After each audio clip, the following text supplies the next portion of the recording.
Can everyone hear me okay? Yes. I really appreciate being here tonight. Thank you for having me, and it's wonderful to have such a good turnout.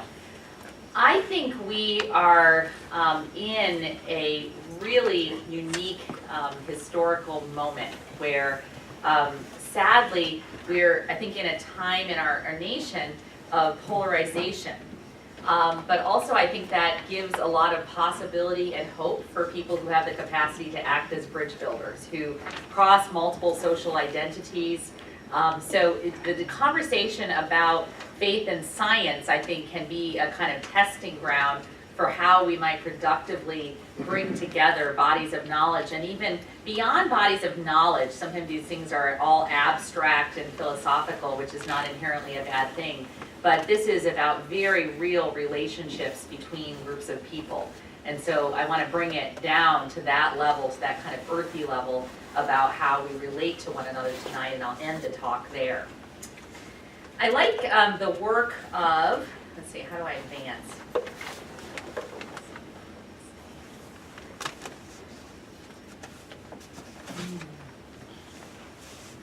There we go.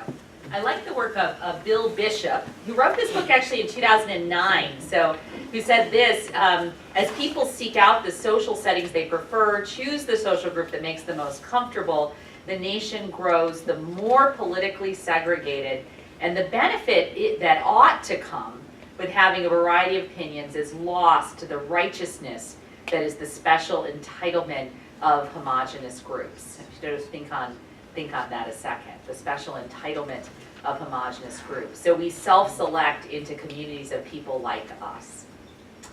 And that means that there's not the kind of open inquiry that actually ought to be the hallmark, a real characteristic of universities in their best form, ought to be places where people can come from different perspectives, try on different ideas, and really create new bodies of knowledge across social boundaries for the service of society more broadly.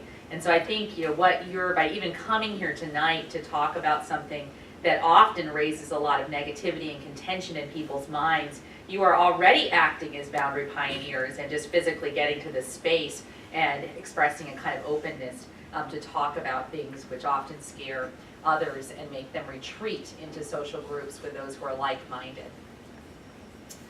I think Richard Dawkins has done a lot, actually, for public science, and his earlier work in particularly I'm a big fan of, but more recently, for the last even 20 years now, he's been very involved in, sort of actually pushing a conflict between religion and science. So here's one of his billboards on the side of a bus in London. There's probably no God, now stop worrying and enjoy your life. And there's a picture of Dawkins kind of looking up to where some think God might be.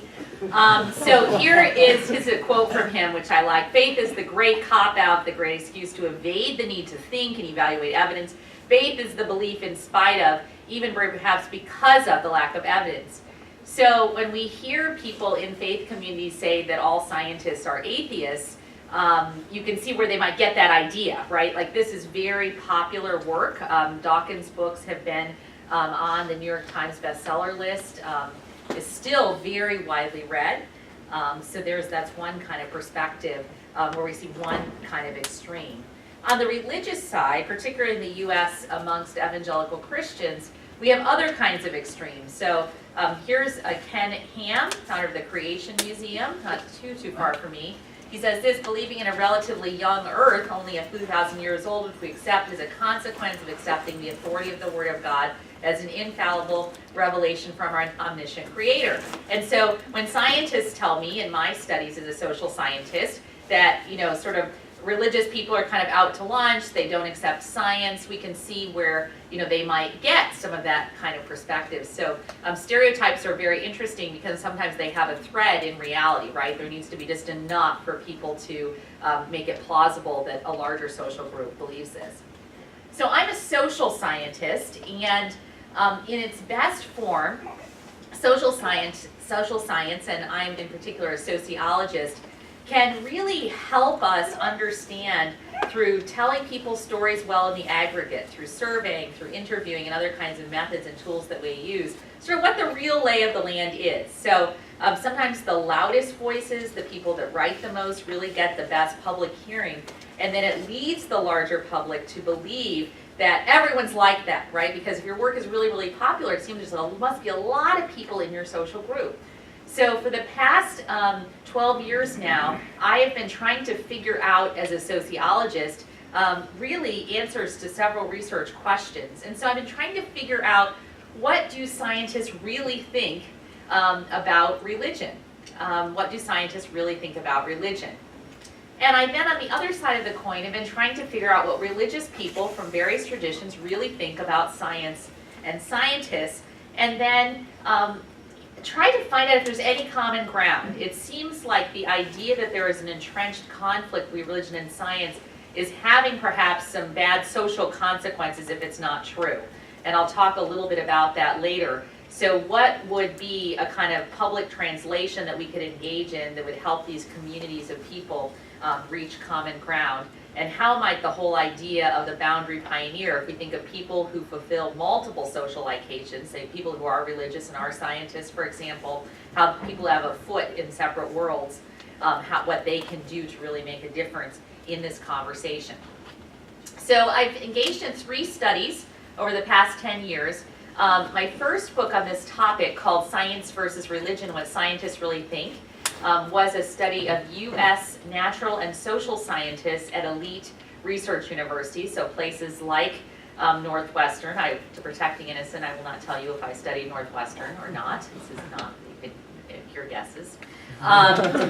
University of Chicago, your neighbor, is that right? You think that's your neighbor, your competitor? I don't know how these things are viewed here. That I can say whatever. I'm an outsider. And so you know, those kinds of places, you know what I mean, right? So that have top PhD granting programs. So I did that just in the U.S. I went from there to looking at scientists in international context, and I have some articles, but not a book yet on this project. I have spent about the past 5 years looking at scientists, all fields of biology and all fields of physics across 8 different national contexts, all kinds of research institutes and research universities in those contexts. So looking in the US and UK, but also France, Italy, Turkey, Taiwan, Hong Kong, and India. And that's been just an awesome project, but a very, very difficult research to carry out. And then closer to home in the US, I started getting really curious about what different religious groups think about science, and sort of trying to dispel what I thought may be stereotypes among scientists about religious people. And to that end, with colleague Christopher Scheitel, have published a book which actually came out preprint just this week. So, and Oxford will give you 30% discount and ask me to pass out the flyers that you have on your chair. This is no, it's the last self-promotional thing I'll say. But maybe I'm not sure about that. So that book was really fun project because we went into the whole range of Christian communities in the U.S., from all forms of Protestantism, but a special focus on evangelical Protestants, because this is the group that publicly, at least, if we believe what's happening in the media, might have the most public tension with science and scientists, and all Catholics, but also U.S. Muslims and Jews, and some we surveyed, also did a general population survey. So I'm going to talk a little bit about that book as well. So across these research studies, here are some things that scientists believe about religion and religious people, which we're going to walk through tonight. So scientists believe, generally speaking, that religion may be going away. So this is something that, you know, as societies learn more about science, they'll probably become less religious. So religion is probably not something we really need to pay too much attention to. The idea that religious people actually aren't interested in science. So that's one prevalent stereotype amongst scientists, that especially if they don't know much about religion and haven't had much personal background themselves, just that probably religious people aren't that interested in science. And that in its worst form, religious people may see science as the kind of enemy of their faith and be very fearful of science. That's one thing. And then, so let's go through that, and then I'll go through some myths that religious people believe about science. So this idea that religion is going away is an interesting one. So 84% of Americans identify with a religious tradition, and many use that tradition to frame their response to science. So that's our most recent survey data, confirms data from the Pew Research Center. The proportion of non-religious people is growing in the United States, but along with that, really interesting forms of spirituality are growing as well. And so there's a kind of debate amongst scholars of religion about whether or not religion is going away or it's changing form. But still, when you're talking about, upwards of 85, and in some communities even upwards of 90% being committed to a religion, it seems like it's still prevalent in American society, and then other places we can talk about later if you're interested. I was very interested in social stratification in American society, and so I have been thinking some about how these dynamics play out amongst particular racial groups. And so if you look at particular racial groups, the numbers rise even higher, or in some lower. So Asian Americans, for example, it's less than 50% in the US. Latinos and African Americans, so pretty high proportions. That's kind of interesting. And then there's this one is something that we talked about a lot in this research as well, the idea that religious people aren't interested in science. And I wanted to add a little bit of texture to that as well. So this I think we have to sort of add a little bit of nuance to. So on our survey for the Religion versus Science book, we asked a survey question where we asked people to tell us how interested they are in particular social topics. And when we got to new scientific discoveries, and this is just the proportion of people who checked I'm very interested in science, we see that evangelical Protestants and mainline Protestants too are scoring a little bit lower, and these are statistically significant comparisons for those of you who are interested in that kind of thing. I'm aware that I have real math people in the room, so be very careful here. So you get kind of scared when you're speaking to a multidisciplinary crowd about like what people might highlight as being important. So you do see that, just plain new scientific discoveries, that there does seem to be a low-ish interest in the general population, but amongst certain religious groups even lower. When you turn to medical discoveries, it raises a bit higher, and so and then if you pool actually the people who are somewhat and very interested, it's even higher still, that difference between, I can't remember right at the top of my head, but I can look it up later if you're interested. The proportion that think that medical discoveries are somewhat or very interesting is quite a bit higher than just new scientific discoveries. And when this is very borne out in the interview data. So the American public in general is a little bit suspicious of basic research and not really sure why it's important. But when you get to medical and more applied kinds of things, they actually get quite a bit more interested.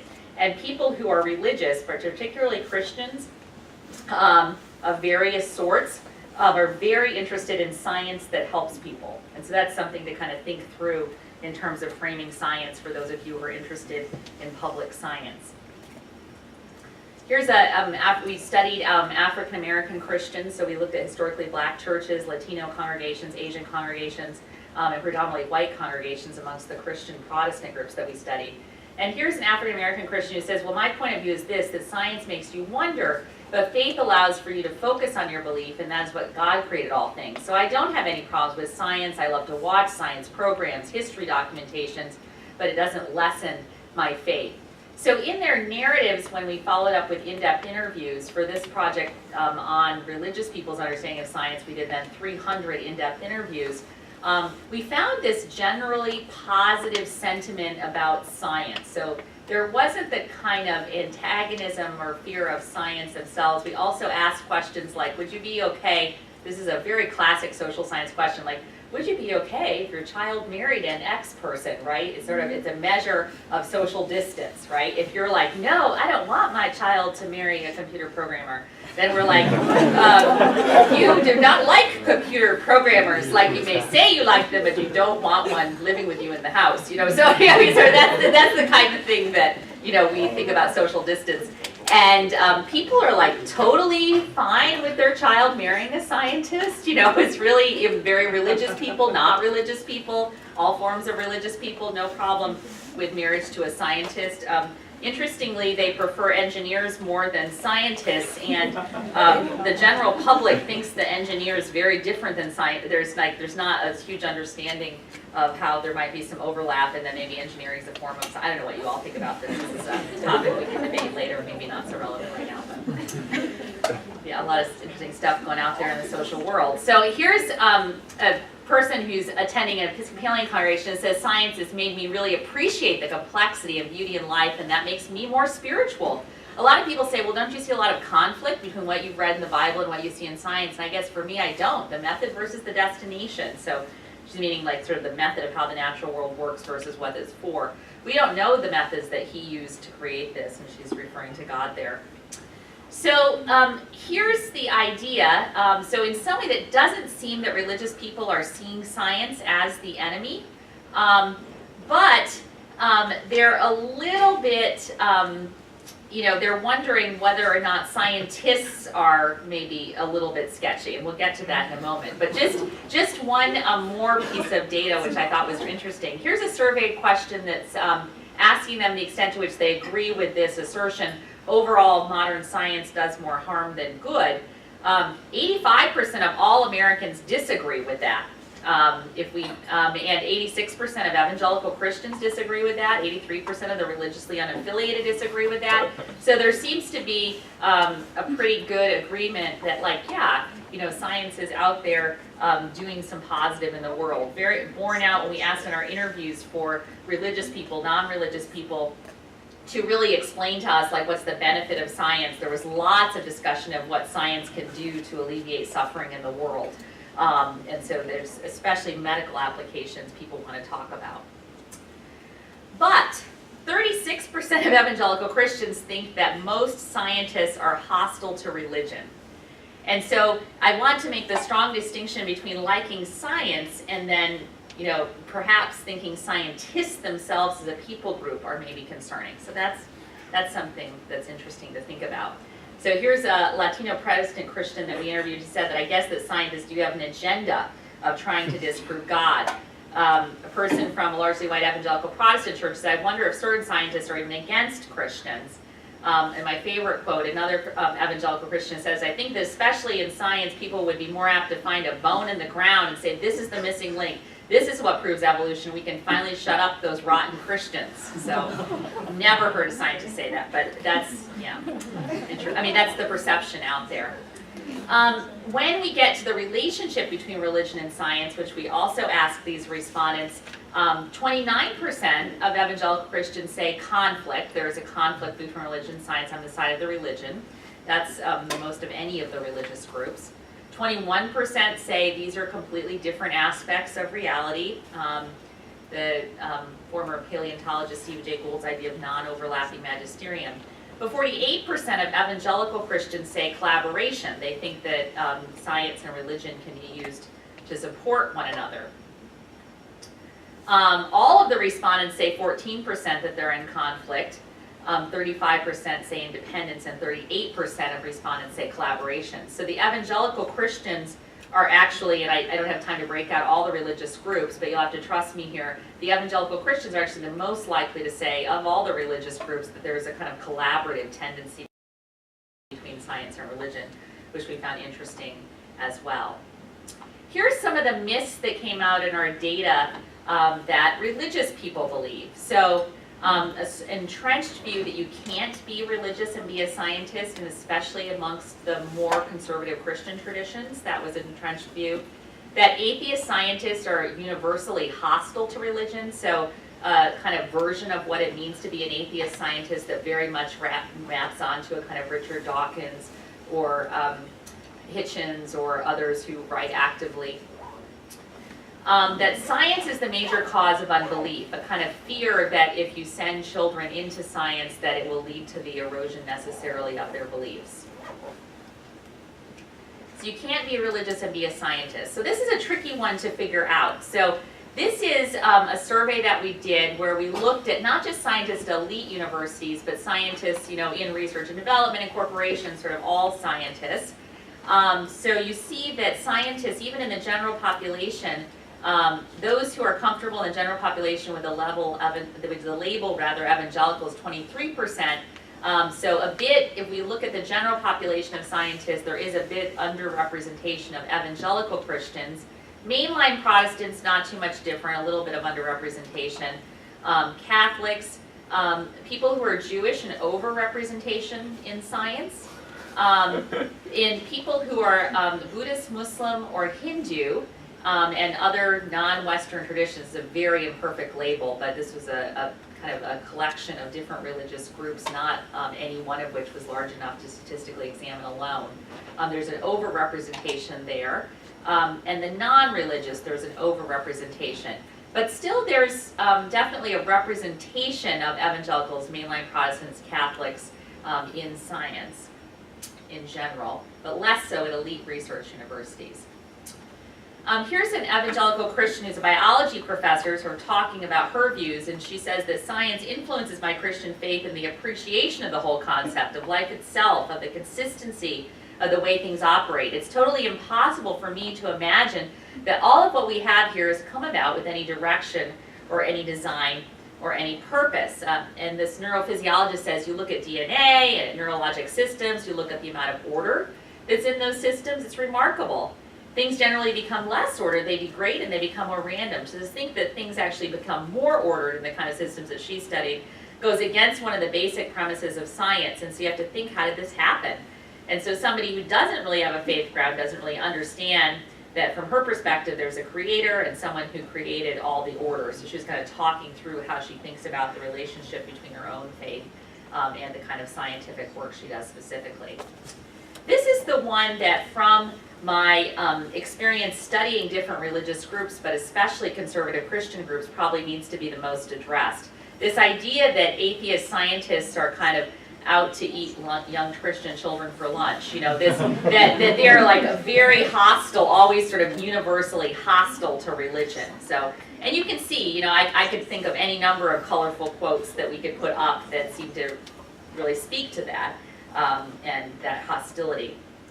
But here's something that surprised me that we've discovered in our data over the last 10 years or so, that few scientists are truly negative about faith. So it's the vocal ones who get the press, and this really leads to the perception amongst certain religious groups that this is a really large group of scientists. So I think this is where social science can help us scale back those claims a bit to be more realistic. Even atheist scientists are sometimes seeking the spiritual. So I'm working some with data in trying to make the claim that there are really varieties of atheism in the scientific community. Just like there are varieties of, say someone says like, I'm a Christian, well what does that mean exactly? Like there are different ways of being a Christian, there are different ways of being an atheist. So we have written in our group some about spiritual atheists. So scientists who think that there's something beyond themselves, they don't want to call it religion, but really want to live in a way that's consistent with it. These scientists who think of themselves as spiritual people, even though they're atheists, actually say they volunteer more, they say they're more caring to students. They're sort of, it seems to have some interesting spin-off behaviors, which we're just finding fascinating. I've written an article about that. 22% of scientists in the US who identify as atheists also say that they're spiritual. And they really want to have a kind of spirituality which is consistent with science. So here's some data we collected looking at atheist, agnostic, and religious scientists, where 22% of atheists think of themselves as spiritual, and 27% of agnostics think of themselves as spiritual. So this is not the majority, but this is a strong minority group, so that's very interesting. The other thing that religious people think pretty pervasively across traditions of religion is that science is the major cause of unbelief. So we ask scientists in their own terms. Obviously it's horrifically unethical to like take a baby and raise them as a scientist and sort of observe what really happens to their religious belief over time. That kind of study cannot be done. But it is an interesting proxy to ask them to do a life history with them. So that's what we've done in our research group is ask them to kind of explain their own religious history, which is an awesome privilege to sit with someone for, sometimes we want to talk to you about this for like very, very busy people, like imagine your top professors here who run huge laboratories, and they're just like talking with me for 3 hours about their whole spiritual and religious history. It's been just really fascinating and wonderful in lots of ways. It's really been life-changing for me. But in their own terms, we asked them what were the various kinds of things that created religious shifts in their life, right? So some people remain static. They're like, well, I was raised an atheist, and I'm still one. Here I am. But some people were very religious and changed. We had less transition from being very non-religious to being very religious, but all kinds of things in between.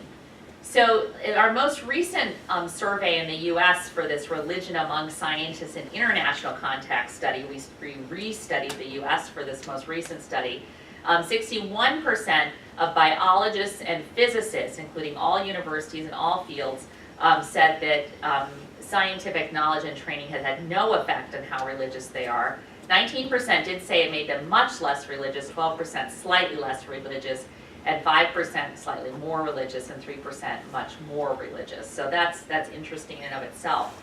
What was most interesting to us was the follow-up interviews that we did with scientists, as I just said, and then we coded these interviews. So when we get to qualitative and more interpretive analysis, we actually think of, like, we could do this with software, but it's like, you know, printing out these narratives and getting together and kind of like marking them up and trying to figure out what the main themes are.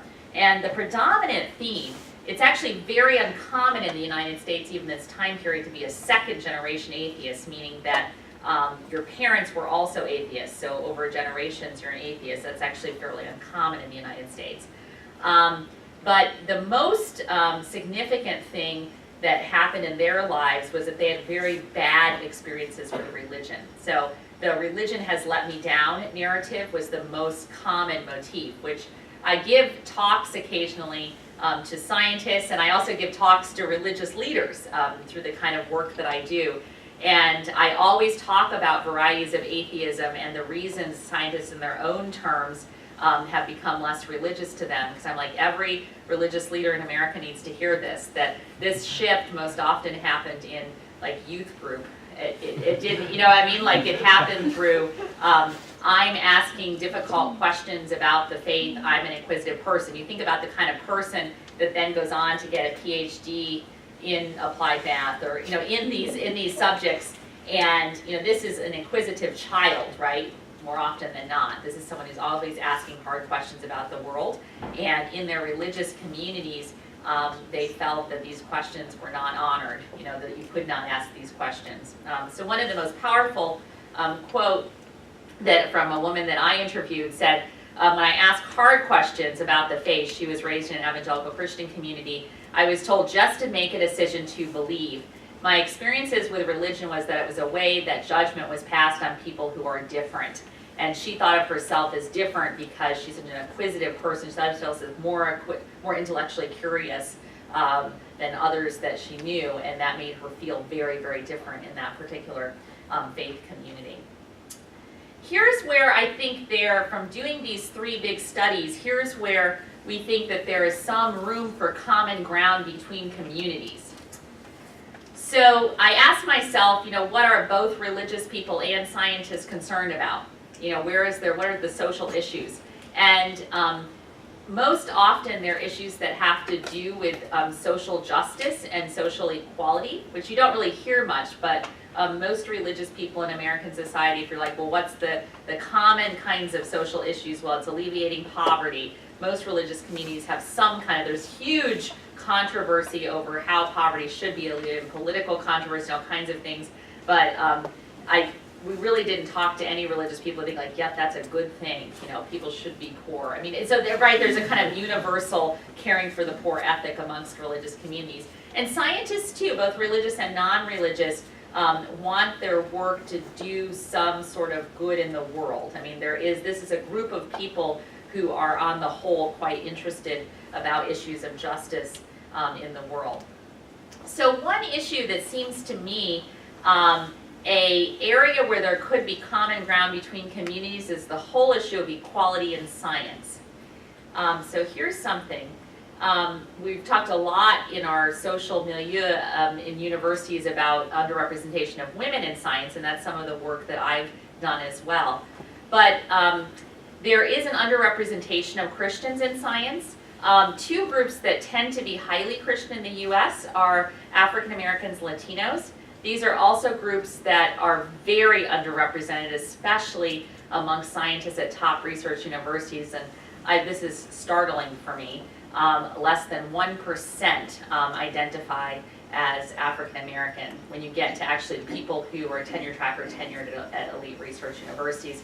Although, depending on region of the country, this is about 14% of more of the US population. So this is a massive underrepresentation, I think, which should be very concerning to us.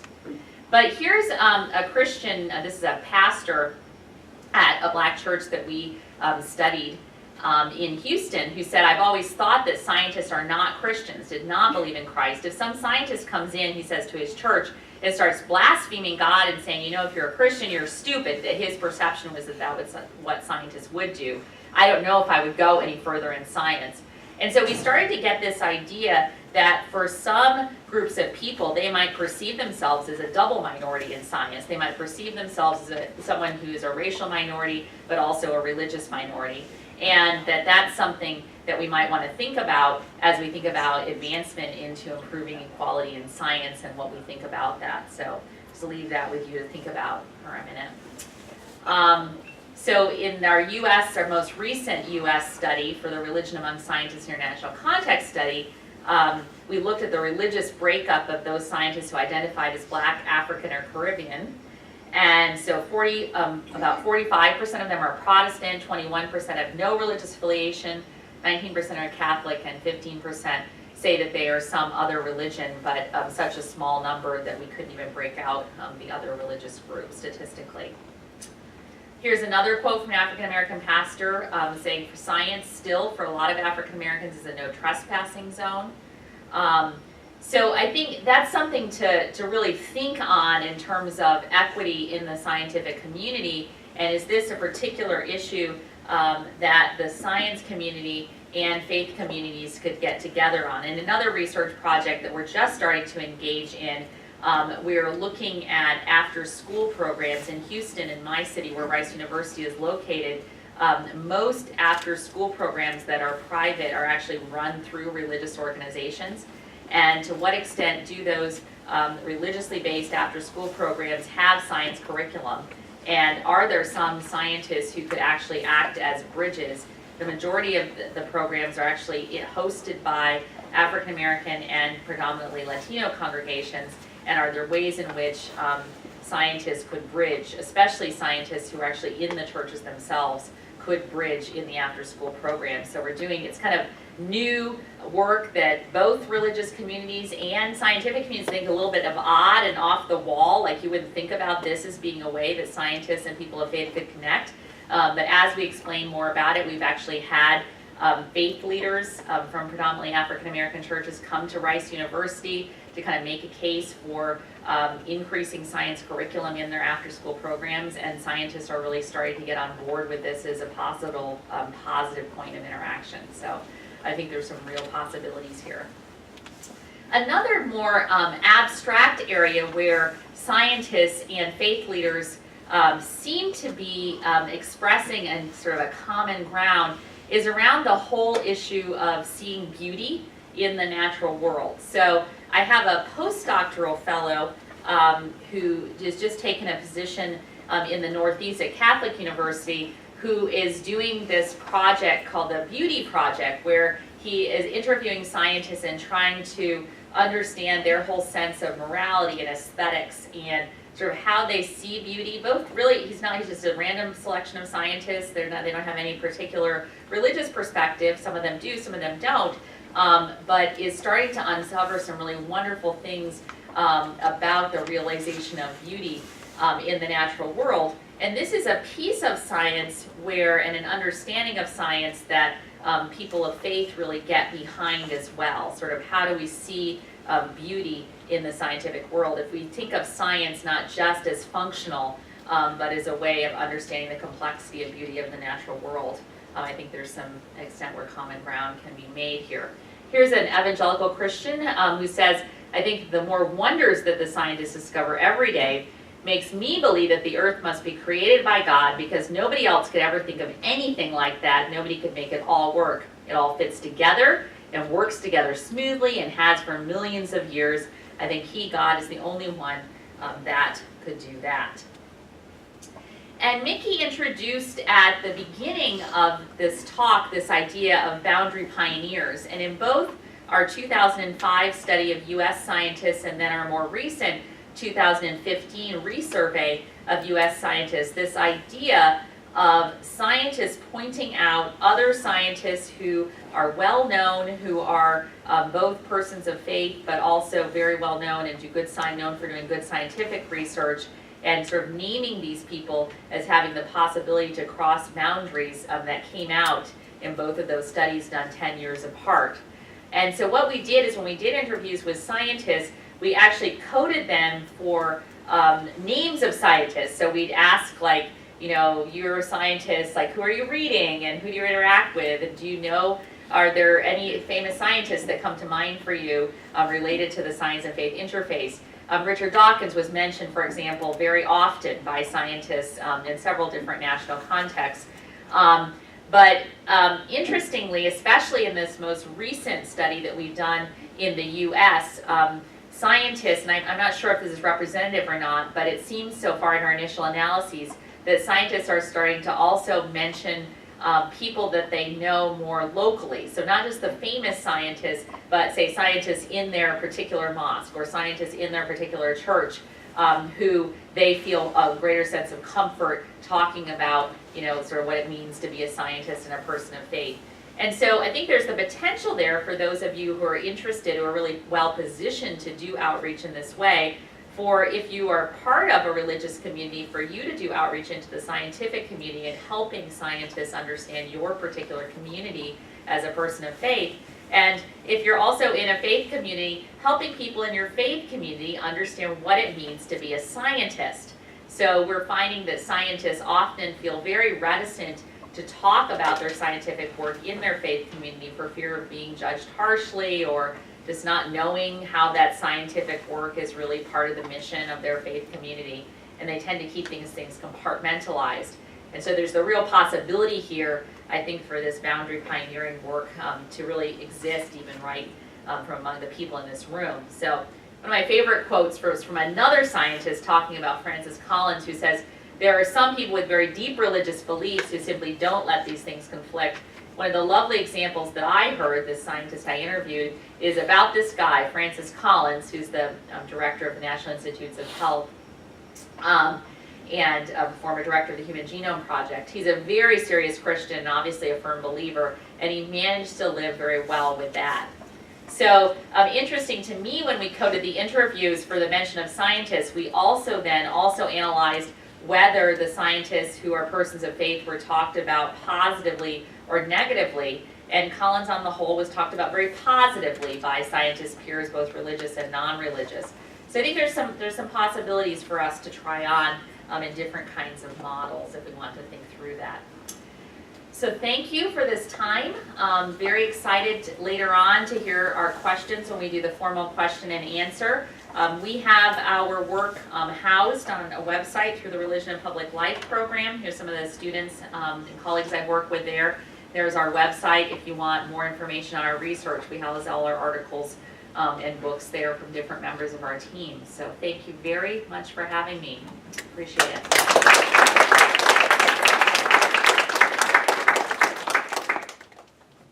Question. I sort of saw you at the corner of my eye towards the end. I wasn't really. I was just wondering. Is that okay if I take a live question? Yeah. Okay. I was just wondering on like the exact definition for religion that you use for all these studies. If you had like. That's a great question. Definition. Thank you. Are you a social scientist? No, I'm not. Oh, good. Okay. Sorry. I'm like, are there any sociologists in there? Awesome.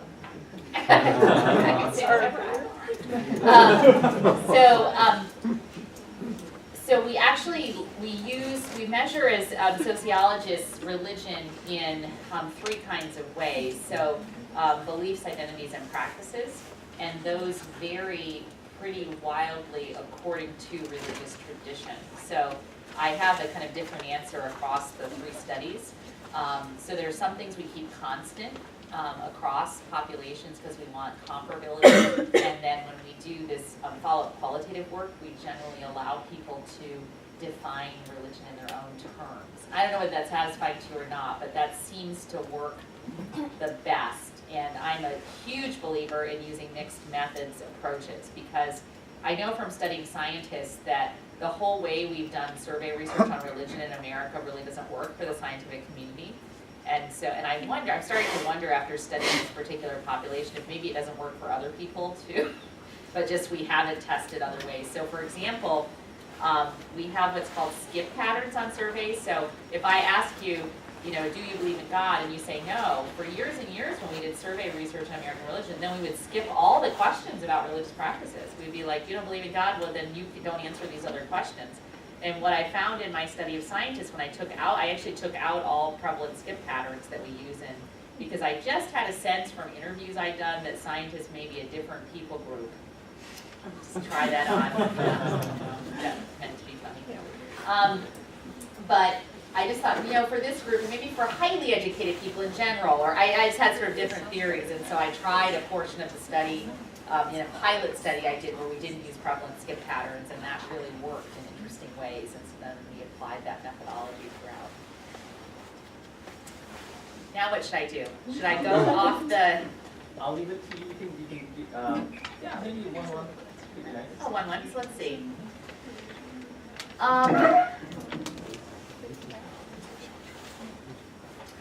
So this came up in our small discussion group. There's a question here: how do you discuss religious beliefs in a serious way with other, possibly non-religious scientists, and end with both parties feeling more enlightened? Our group, our small conversation group, talked about that a little bit.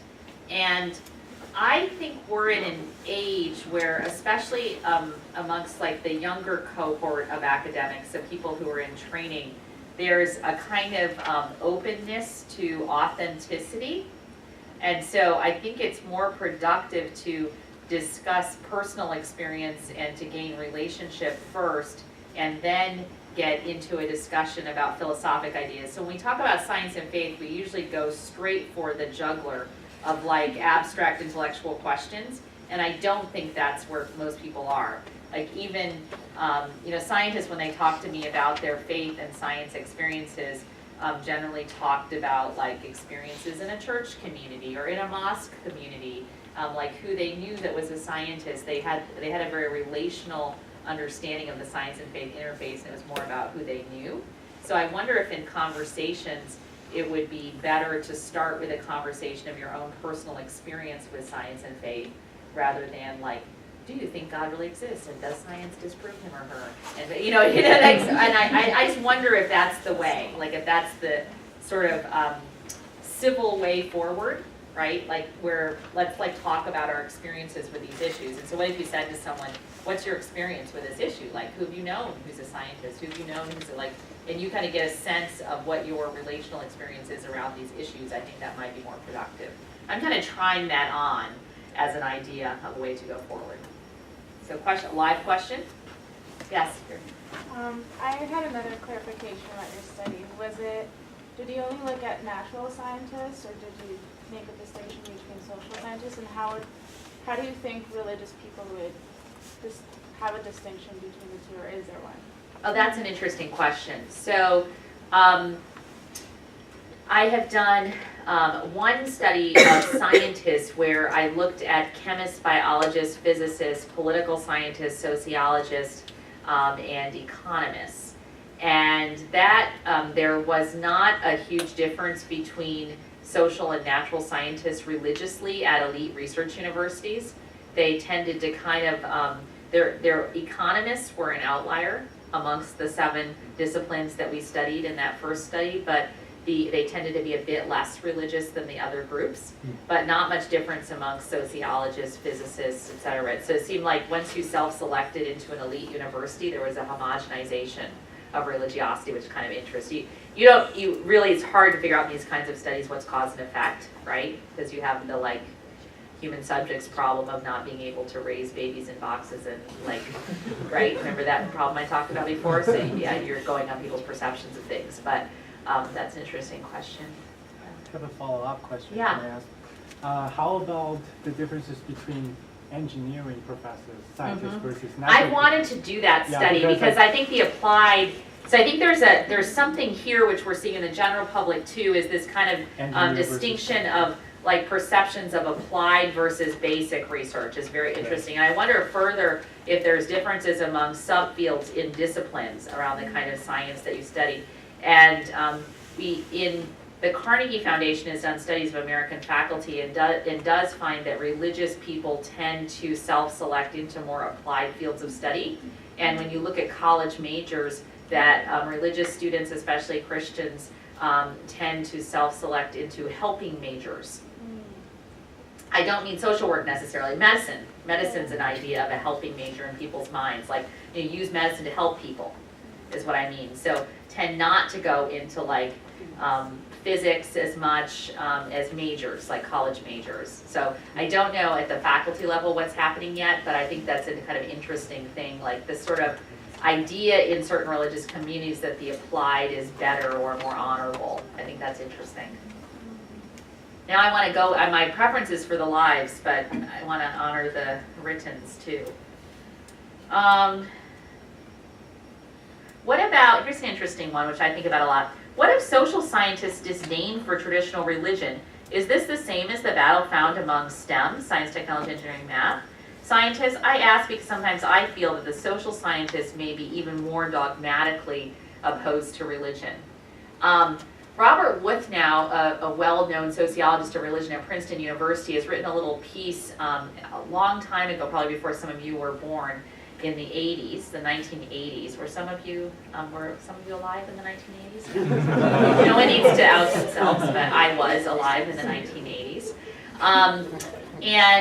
He argued that there's a kind of danger in the disciplines of being religious when you study religion, and that's a sort of, there's like an assumption of bias, and it's a little thought piece, but not based in data. And it's an interesting piece about like how the social scientists view religion, and I think there's some truth to that. But on the other hand, I do think now we're getting to a point in time where the social sciences are very much chasing the natural sciences in methods and theory and other kinds of ways of doing research, and trying to like look more like the natural sciences, and that's actually changing the religious character of both groups in interesting ways. But the social scientists are distinctive in at least sociology, my field, and to some extent psychology, were set up in their origins. There's a wonderful book on the history of the social sciences in the United States.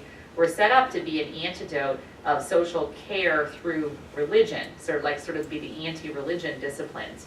And so there is a kind of secularity inherent and endemic to the disciplines themselves, which is interesting. And I think there's something to be said for taking a history of knowledge approach and thinking through what does that mean that the social sciences, some of them have that kind of inherent secular heritage. That's an interesting question for me. Yeah. So has there been work studying non-Western religions? Yes. To see if they have that same friction with science that we have? So the reason that I wanted to do international research, and you may have had too much of me, but in another year, if you want, if I come back and talk about when we have this international study done, which is such an enormous bear. We have 8,000 pages of transcribed materials, a quarter of them that still have not been translated yet. Very hard to find Turkish translators in Houston for some reason. And Italian, who speaks Italian in the United States? I mean, it's interesting. I don't know what's going on there, but some hard translation problems we're having with some of these interviews. But you ask a very good question, Cody, because in India in particular, when we asked about the science-religion interface, there just wasn't any sense. It is a prevalent India is a multi-religious country, but 79% of the population, both scientists and the general public, thinks of themselves as committed Hindus. And so that's a lot of religious homogeneity, and they have no idea where we're even talking about this as a topic. Right. Like, it's an It doesn't seem to entirely be much Western of a notion, it's not at all. It really was a fascinating case to study. And so we had Indian scientists there's like very famous institutes of science there. I mean, India science infrastructure is really rapidly growing right now. And there are people, there was this one case, which I love to talk about, where there was an anthill that was being shared by a group of religious people on a campus and also a group of ecologists. And so half the day, people would come and use the anthill as a shrine and place garland on it and do worship practices around it. And the other half day, the ecologists would set up their cameras and study it as an ecological experiment. And so we like observed this and took pictures of it, and they were like sharing the anthill. And this was happening. And then when we asked the scientists, like, what's happening here? Like, that at this supposedly secular university, all this like religion is taking place, like right in like on a scientific research site. And they're like, what are you talking about? This is just like our cultural practice and what we're doing here, and we're accommodating everyone. Secularity doesn't mean that religion isn't accommodated. So there are versions, we're writing an article on this about like versions of secularity. Like this is a very different version of secularity than, like in France, we had a really interesting case where scientists had openly said, like there's a Muslim woman who applied for this job, she covered, and so we decided she couldn't have the job. And I'm like, we would call that religious discrimination. You know, I mean, it was very interesting that just unabashedly told me this. I could not believe it. Like my whole sense of, you know, what secularity means in different national contexts was really challenged by that study. Yeah. I'm still working through it. I mean, I'm sorry I don't have more cogent, like, these are the 6 claims that non-Western religions bring to the table. You know, I want to get there. But right now I think our team is just confused, which I think is a good place to be given, it's appropriate given the wealth of data that we have. Yeah, but I do think there's something about Christianity in particular and the kind of tensions that Christianity has had with both really being a purveyor of modern science, like, you know, the sort of idea of science itself as a spiritual practice and pursuit is a sort of deeply Christian notion historically, and then more recent, there's a kind of interesting history that's gone on here that's not present in other religious traditions in the same way, is leading to very particular kinds of issues and conversations that need to be addressed. Other live questions? Yeah, John, I'll let you go, and then the middle because you've asked one. Yeah. I'm intrigued by your comments about the skip the skip pattern. Oh, skip patterns for surveys? For surveys. And I'm wondering if that applies to more groups. I do. In other words, right now, there's a lot of division within evangelical circles, it would seem. So that if you ask some people, do they believe in God, they would hesitate right away and say, well, which God are you talking about? A Calvinist version or a whatever? Yes. So I'm asking this in order to push you a little bit more. Have you tried to flesh out what you're potentially learning by this discarding the skip pattern? So we are learning about what's, I think, in a broader population than previously thought, what we would call sociosyncratic forms of religion. So I think it's wrong of researchers to assume, for example, that people have just one religious tradition. We usually have a completely exclusive box for your tradition. You're not allowed to pick more than one. We tell you, and we've learned from scholars who study race, we used to do that with racial classification as well, and now we have this whole area of approach to race that allows racial classification to be something that the researcher doesn't choose, but that the respondent chooses, and I think that's been a very healthy way to think about studying race in American society. And I think we probably need to go there with religion as well. Something that I've learned personally is this whole area, as I mentioned, about varieties of atheism and how that works out. And I think even more so, there are varieties of agnosticism. So there's a real difference we found in our study between someone who, like we found scientists who say that they're agnostics but attend church once a week. They're not scientists they really have, their understanding of what it means to be certain about something is different than the general public's understanding of what it means to be certain about something. Does that make sense? There's only more or less evidence for a claim. There's not certainty. And so I found this out, like I had this scientist who like looked like religious on paper to me, but then I was like, very weird, then you put your agnostic, and so it's really cool. We can then follow up in interviews with people, and we have their survey responses, then can match and then be in conversation with them. And I'm like, I'm just gonna say right out here, like, you said agnostic, you attend church more than once a week, you pray daily, you are married to a religious spouse, you do this, and it's like we're checking all the boxes of how I would think about like seriously religious here, but yet you said agnostic, and then he told me this whole thing about how like scientists view knowledge making, and he's like, well, I'm 2% agnostic and 90%, 8% theist. He's like, if you had to ask me to put a number on it, he said, I'm not totally certain. So I'm not totally certain of anything like that, we're here. He said, I'm more certain of God than that you're here talking to me now. I'm like, okay, that's interesting. It was just, it kind of like opened up my category some. And then you wanted to ask another, oh, you did too. Let's let you go first.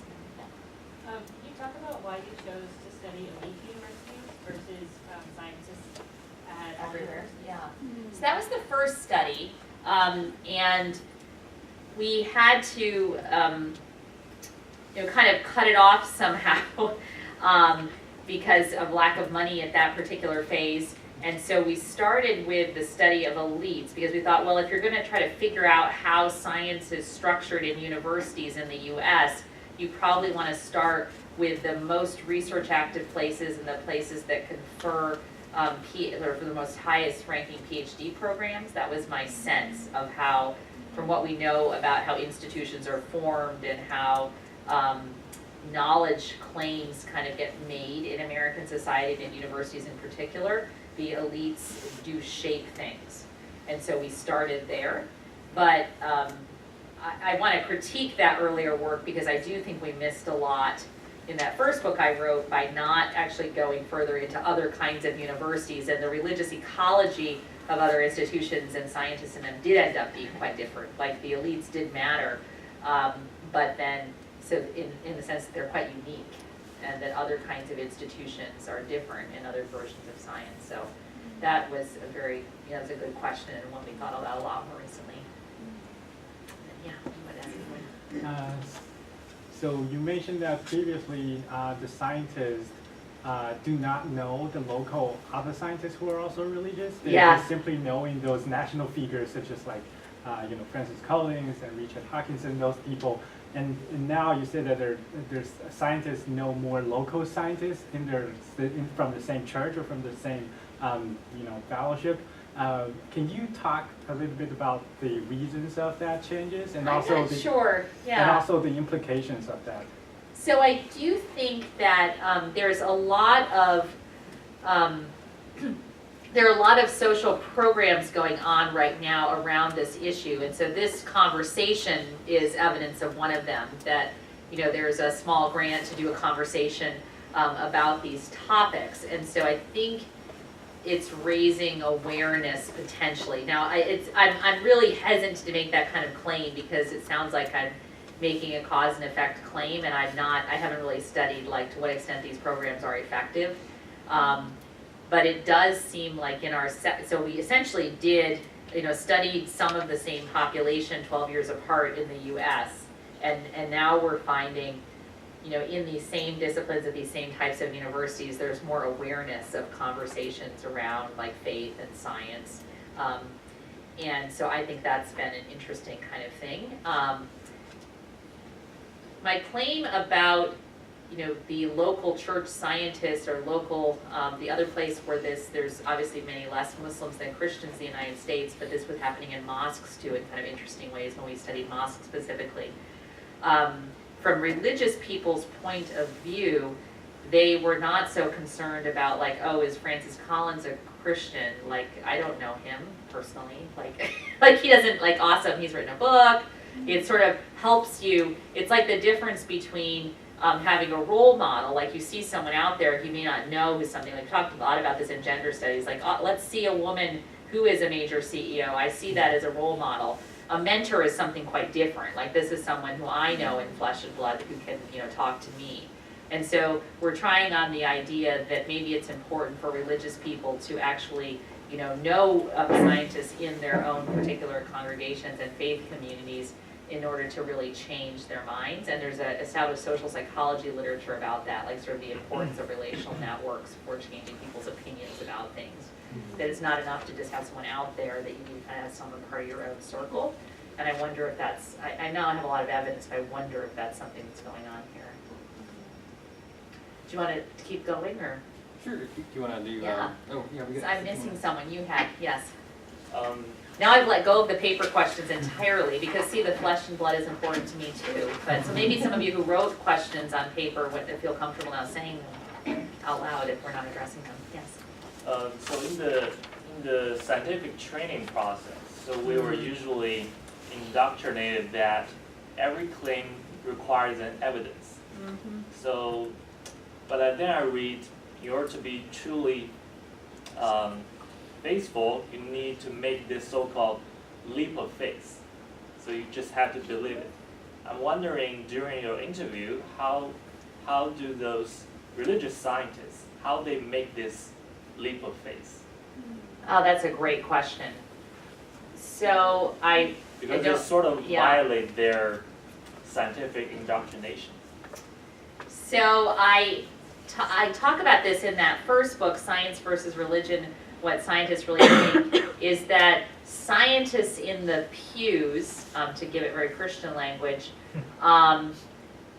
do not think of themselves as being the same as non-scientists in the pews. So they're, I interviewed this Catholic scientist who talked about just the significance of his faith as a Catholic, who was a very committed Catholic, and he said, but do I really believe that you can, there's sort of this Catholic idea that sometimes Jesus shows up to people or Mary shows up to people in very physical ways, like in their life. And he went over to his computer and he showed me there was a website of these manifestations, and it was like Jesus in a piece of grilled cheese toast.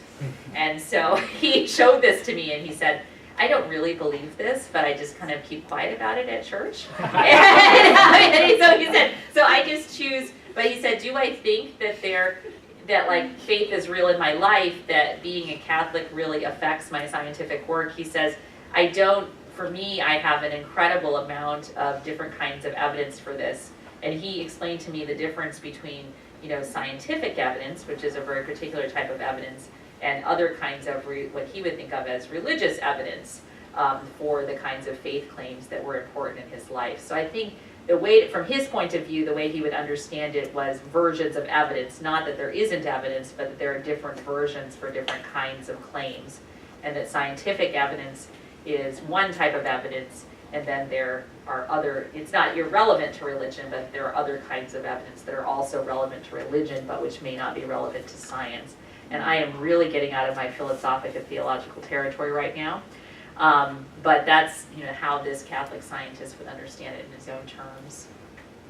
But I loved that grilled, and I hope I don't appear to be making fun of anyone, but it was sort of how he explained it to me, which was he's like, I just keep quiet.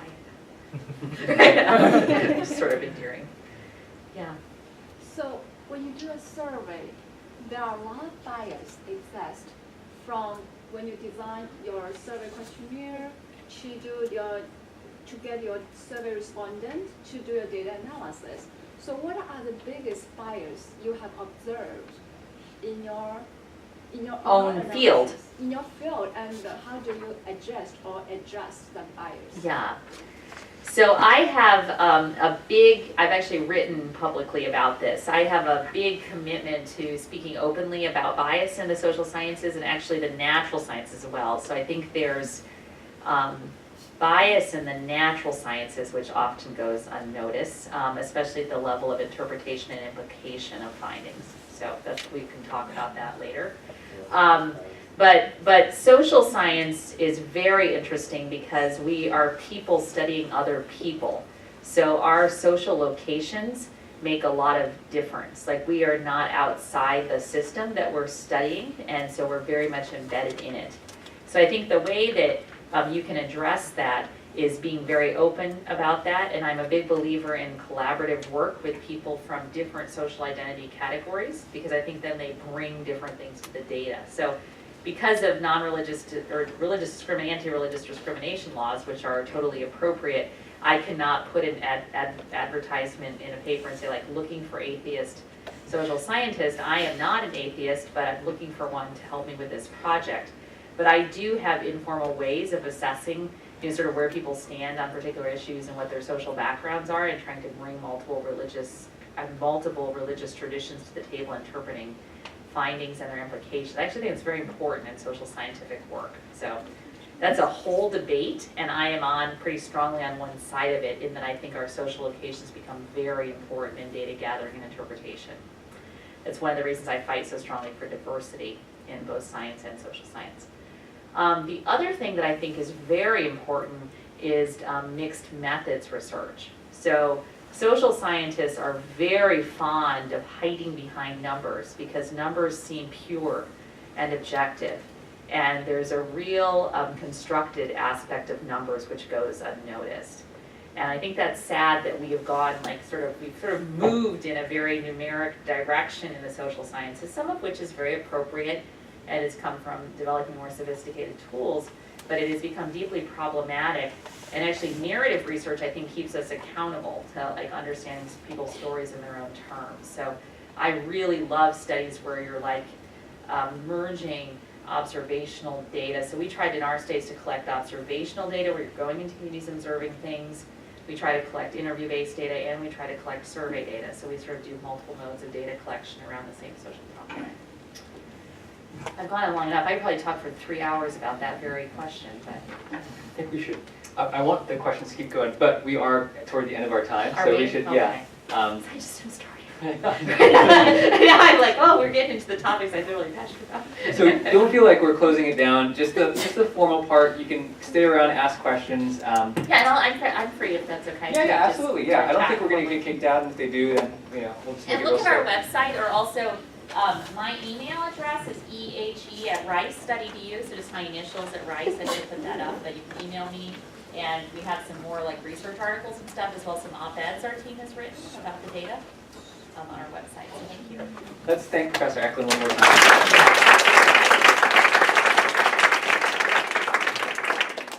I'd also like to thank the Fuller Seminary that managed this grant and sort of gave it to us, and again the Templeton Foundation that funded it all.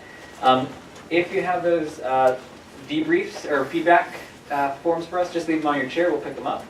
And yeah, stick around, we got a lot of food back there, don't let it go to waste, and come and talk to us.